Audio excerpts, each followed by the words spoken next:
All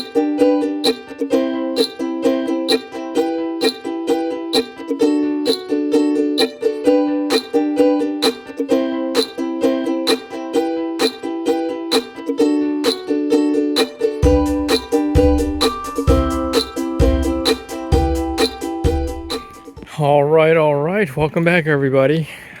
This is the final layout of our solar pergola. It's been nearly a month since its completion, and we've gotten very, very good results so far. And as you could probably tell, we've also collected a lot of dust on the panels, which is unexpected. But yeah, let's go downstairs and crunch numbers. All right, welcome back, everybody. Now that we are inside, we've had 1 month of performance on our new solar system, and I figure now is a good time to kind of go over the numbers and kind of compute the savings we've garnered this past month. If you look at the chart, what we're looking at is the solar assistant. This was demonstrated in 2 other videos.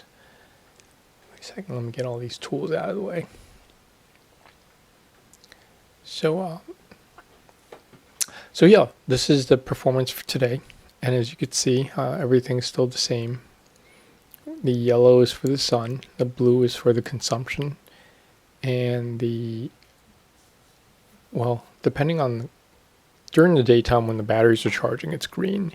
But right now, the batteries are being discharged, or we're using the battery right now, so it's in the red.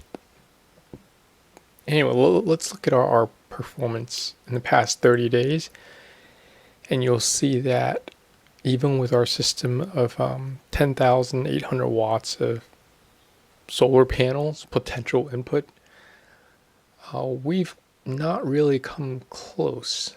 We peaked at high 7,000s, and that may be because of the position of the sun, and we are not yet at the prime of the summer, where the sun will be hitting the panels at just the right angle, and also the intensity will be there. But I think this is pretty good. 70-80% of theoretical max is very, very good. And as you could kind of see from here, when we started, we only had 1 set of panels running. So during this time, we probably only had 6,000 watts or 5,000 watts kicking. And we were still dipping into the utility. But once the second set came online, we were doing pretty well. Our system is sized pretty well. We have, again, 10,000 watts of solar input and 39 kilowatts, 39,000 watts of battery capacity. However, earlier this month, you can see right here, we had a pretty bad, very, very cloudy week from a tropical system that blew by. And as a result, we dipped into the utility again here. Now, this over here, this was just a battery issue. So, don't worry about that. That was only for like an hour. So overall, I would rate this experiment a pretty resounding success. Judging just by the numbers. Now, of course, when you embark on a journey like this, you're always thinking theoretical max, and how we can bring the bill down to zero. But, we are still quite a ways away. But, all in all, it's a huge win when it comes to just the numbers, the monetary numbers. All right, so here are the metric for the past 30 days. And this is a very pretty user interface. I think Solar Assistant has done an excellent job in creating these pretty graphs and numbers. But I really like to get into the detail of things, so I downloaded the numbers from the past 30 days. And if you could see on here, in the first column, this is how much we've used from the system. So in the past 30 days, we've utilized 812 kilowatts. And the solar, we brought in over 1,009 kilowatts, which is 1 megawatt. That is much higher than I thought we would get. So, it's pretty amazing. And the battery was charged with 520 of the overall total, and discharged 382. And from those couple of days where we dipped into the utilities, we've used 45. And our utility rate here in South Florida is, between 11 to 15 cents. I still don't know how they do the numbers, but that's just the average I came up with. So when you multiply 15 cents per kilowatt hour, it comes out to, 121 for the load used, 151. So we can't add all these numbers up because they're all drawing from the same numbers. But I want to bring your attention to is the fact that we brought in $151 worth of energy. Now, how that's used and how it's apportioned, is another story. And that brings up the point of why we started doing solar in the first place, which was to reduce our bill as much as possible. And if we look at I hope I didn't close the window. That would be bad. No. Okay. So this is my bill. This is the history of my bill in the past year. And it goes back 2 years. So it was even worse the year before. So last year I averaged $430 approximately, $429.96 per month of usage.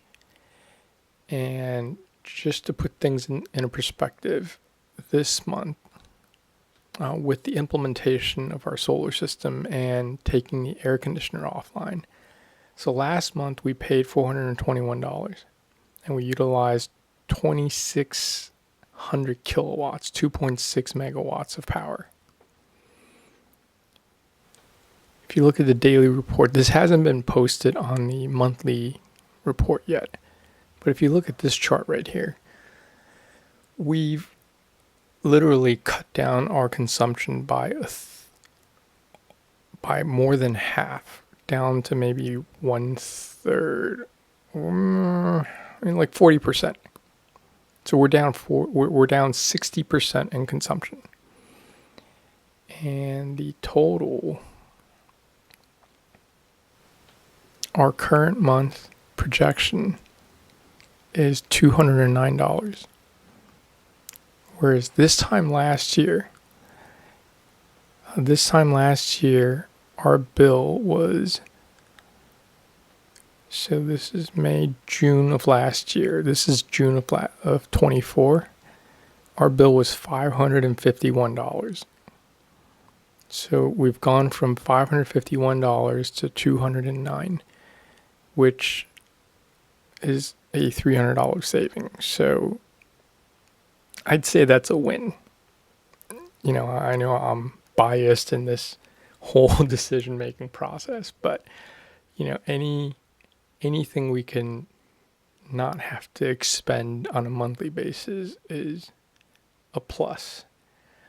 Now you may be thinking, okay, well, what about like the upfront investment of buying the panel, buying the inverters, the wires, the batteries, and getting all that stuff together? Well, all that stuff probably cost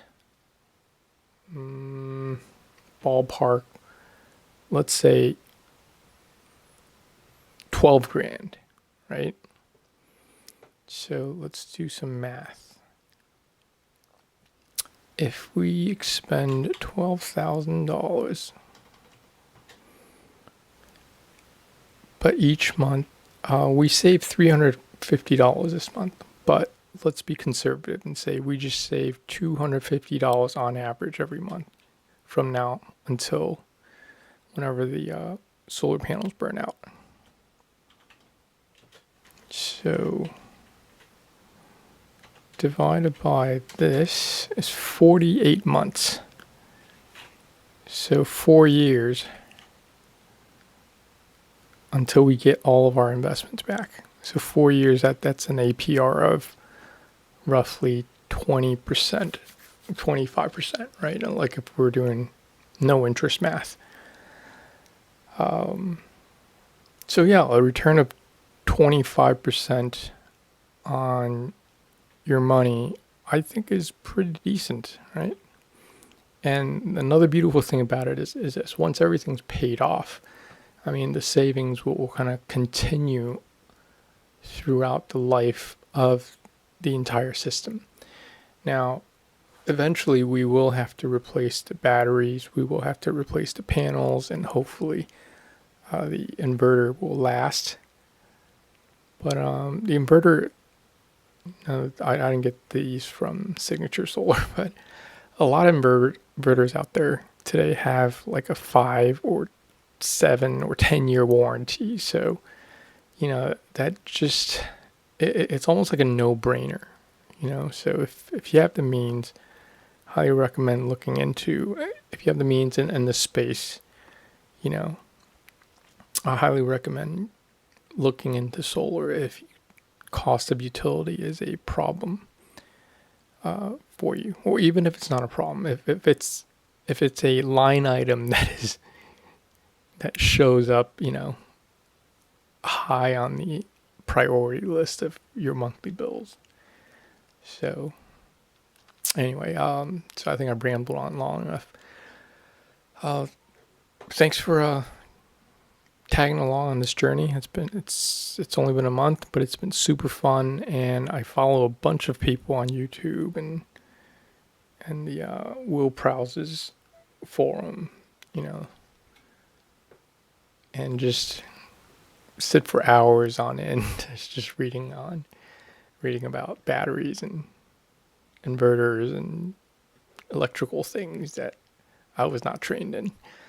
So, all right, signing off. Have a good day, and all the best to you. Bye.